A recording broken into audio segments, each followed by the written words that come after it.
السلام علیکم ورحمۃ اللہ وبرکاتہ۔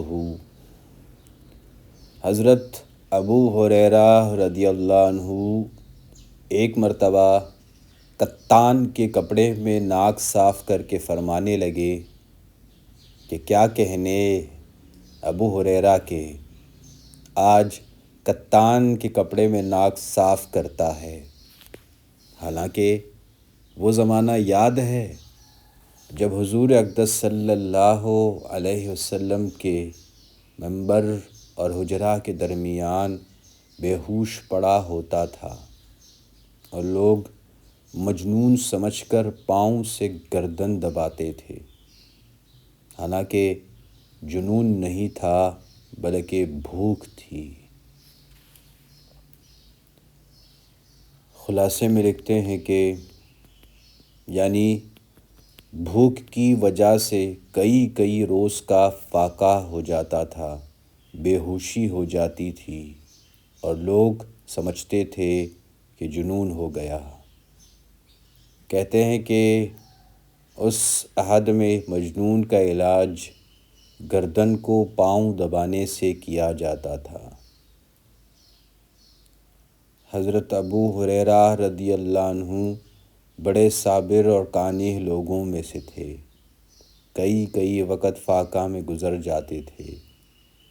حضور صلی اللہ علیہ وسلم کے بعد اللہ نے فتوحات فرمائیں تو ان پر تو نگری آئی۔ اس کے ساتھ ہی بڑے عابد تھے۔ ان کے پاس ایک تھیلی تھی جس میں کھجور کی گٹھلیاں بھری رہتیں، اس پر تسبیح پڑھا کرتے۔ جب وہ ساری تھیلی خالی ہو جاتی تو باندھی اس کو پھر بھر کر پاس رکھ دیتی۔ ان کا بھی یہ معمول تھا کہ خود اور بیوی اور خادم 3 آدمی رات کے 3 حصے کر لیتے اور نمبر وار ایک شخص تینوں میں سے عبادت میں مشغول رہتا۔ صاحب مضمون نے اپنے والد صاحب رحمۃ اللہ علیہ سے سنا کہ ان کے والد صاحب کا بھی تقریباً یہی معمول تھا کہ رات کو 1 بجے تک صاحب مضمون کے والد زکریا صاحب کے جو صاحب مضمون ہیں ان کے والد مطالعہ میں مشغول رہتے۔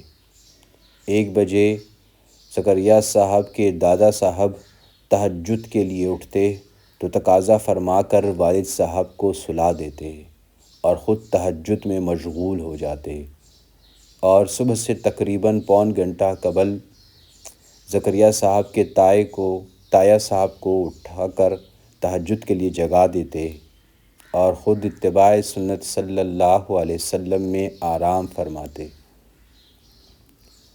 اللہم ارزقنی اتباعہم،